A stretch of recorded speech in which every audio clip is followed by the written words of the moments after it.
Good morning, Metaverse. Today I want to talk to you about creating a DAO that's going to cause a paradigm shift throughout the entire Metaverse. Sound like fun? In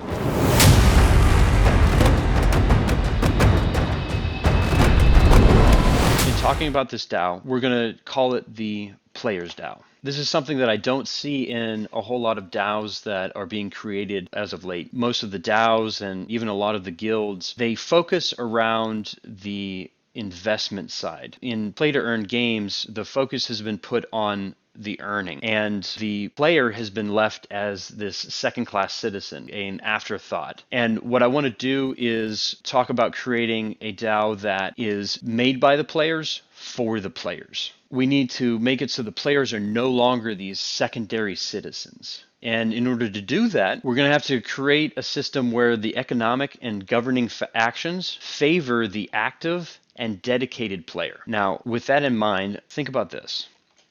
Throughout human history, the greatest parts of society have been rooted in the notion of respect.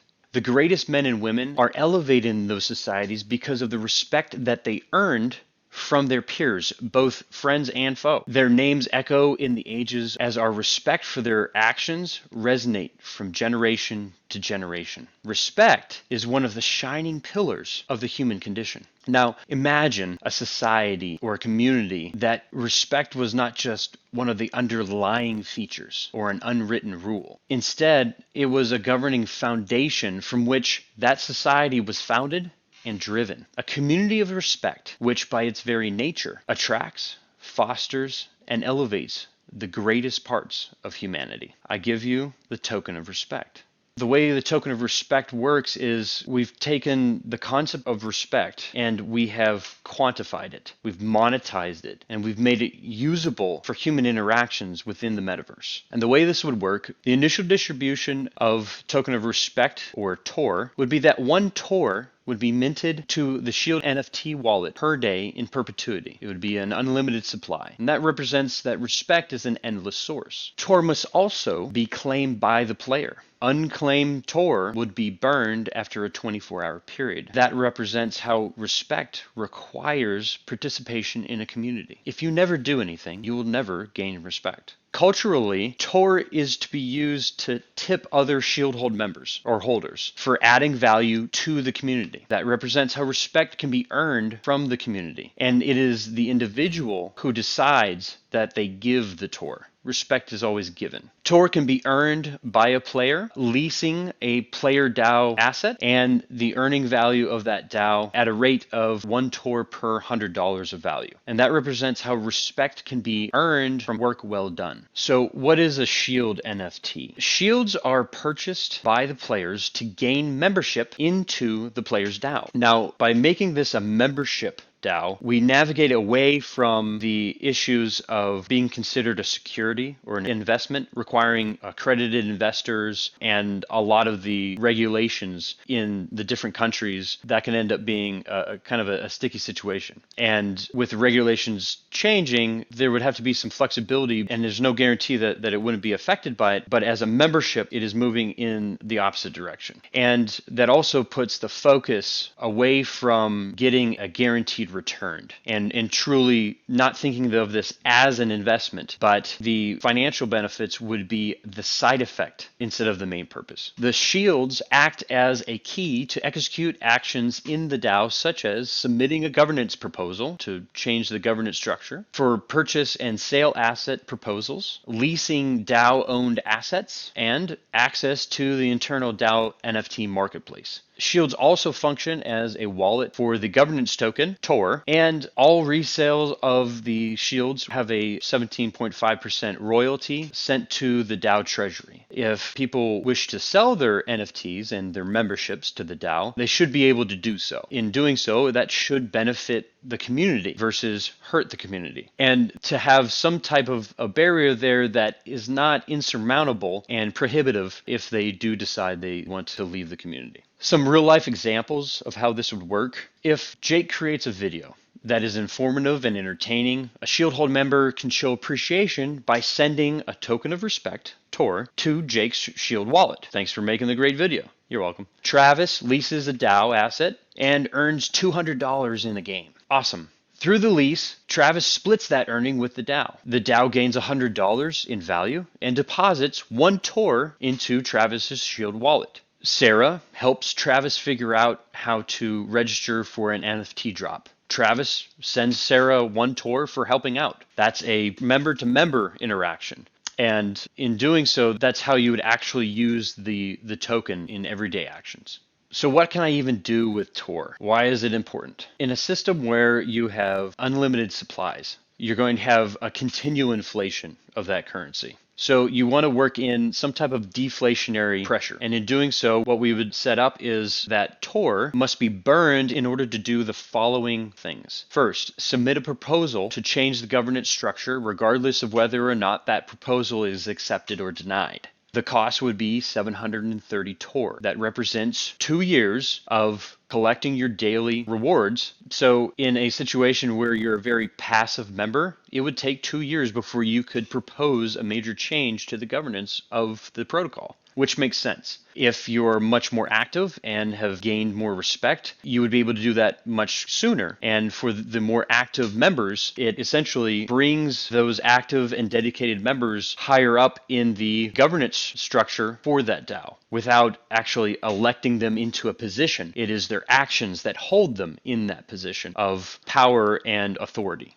Also, to propose a DAO purchase of an asset or the sale of an asset, that would cost 1 TOR per $100 value of the asset, NFT, etc. In order to lease a DAO asset, the cost would be 1 TOR per $100 of value of the asset the member wants to lease. And then the daily leasing fee on top of that would cost 2 TOR per day. And then finally, to propose a capital drop to Shield wallets. That would be if the members have been generating a lot of income and there is a substantial amount of currency sitting in the DAO that the members would like to get a distribution, then they could vote to do so as an airdrop. And in order to do that, you would take 730 TOR. That is, again, a high threshold, but not insurmountable. And to gather enough respect to do that, that seems like the right way to run that. Next, we have leasing the DAO assets. Now, this is the fun one. This is where we get to use those cool NFTs that the DAO has built up in their treasury. So the player must burn 2 TOR per day to lease a DAO asset so that no one person can hold that lease endlessly because they get 1 TOR a day. We need to have that cost a little bit more so that their daily shield reward TOR does not give them endless control. It would require another shield holder to sponsor that player, or that player would have to earn enough TOR by adding to the community, whether it's content creation that people appreciate or by earning dollar value and getting extra TOR as a return. So if you're really good at this game and you're able to earn enough to maintain your asset, you should be able to maintain the lease of that asset and continue earning. Also, then we have the players retain the NFTs earned through the DAO asset. So if you're using a DAO asset and you earn currency, you would split that with the DAO. But if you earn some NFTs as well, those would be the players to keep. And this brings a value add to that scenario. Why do I want to be a part of the Players DAO? Well, if you play in the Players DAO, you get the cool NFTs, the things that you're after. Also, then the player would split that currency, the currency portion of it, with the DAO 50-50. This is a fair distribution, asset availability versus the grinding and the earning aspect. And at the current value of NFT projects and the earning mechanics, that would also still be a very profitable situation for both parties. There can be 4 tiers of leasing markets, which would allow tier 1 shield holders to have first rights to lease those assets. Then tier 2, then tier 3, and tier 4. Now, tier 1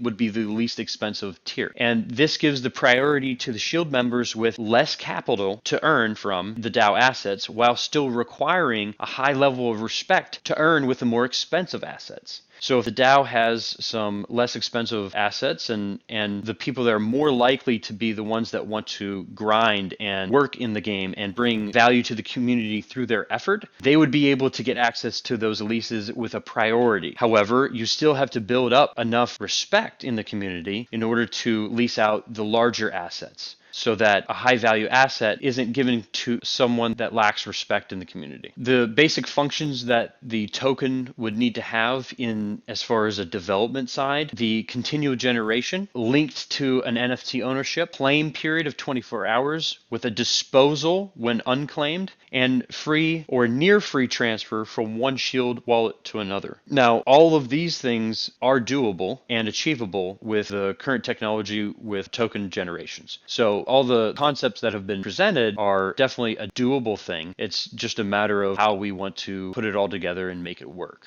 Then some of the parts that are still in the thought process and need a lot of tweaking and figuring out the exact ratios that would work best. We have the Shield NFT sale would be in tiers. The first tier would be for $100.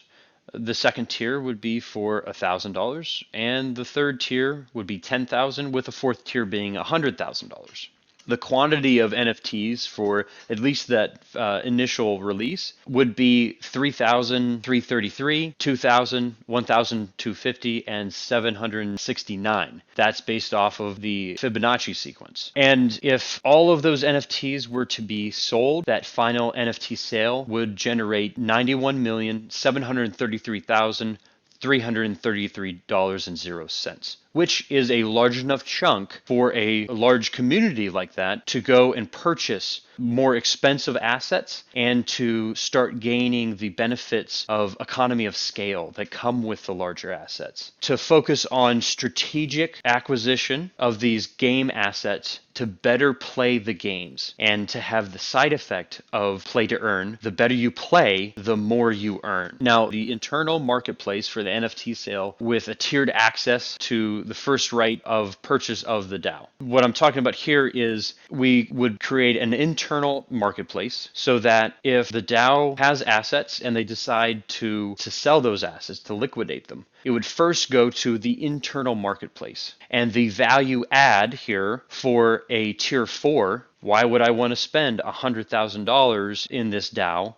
Well, one of the benefits is that tier 4 would be the first tier that those assets set for liquidation from the DAO would go to. So if the DAO is going to sell a really cool spaceship NFT and I'm a tier 4 member, I have one of the first rights or first chances to purchase that from the DAO for my own collection. And so as the DAO's treasury collects rare and cool NFTs, earning potential, etc., when they leave the DAO members get access to that first. And it would go from tier 4 to tier 3, 2, 1, and after that, then the DAO would sell it on the open market and liquidate it. Either way, the DAO's benefiting from the liquidation of the asset, but the players get the first rights. Then finally, the players would receive 1 TOR per $100 of value associated with their tier of NFTs. So if I'm a tier 4 and I put $100,000 into the DAO, then I would get 1,000 TOR in return. If I got a tier 1 and I put $100 into the DAO, I would get 1 TOR. And that, in regards to respect, works, because if you're going to put $100,000 of value into a project, then you should have the amount of respect that it would take to do something like suggest a change to the governance. And now it's just a suggestion, it's a proposal. The DAO still votes on it, but your voice should be heard. If you're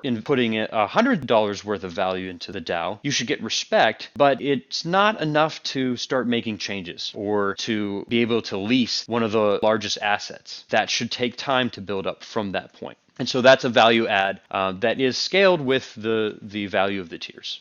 So with that being said, I want everybody to think about how we can bring this DAO into existence. The tweaks and changes to the structure that would make it something really special and unique. Something that the world needs, that the metaverse needs. If we put our minds together and make this real, it has the ability to paradigm shift everything that we know. And these are the parts of history that change generations. And that's what I've been thinking about today. Today was a good day. Good morning, metaverse.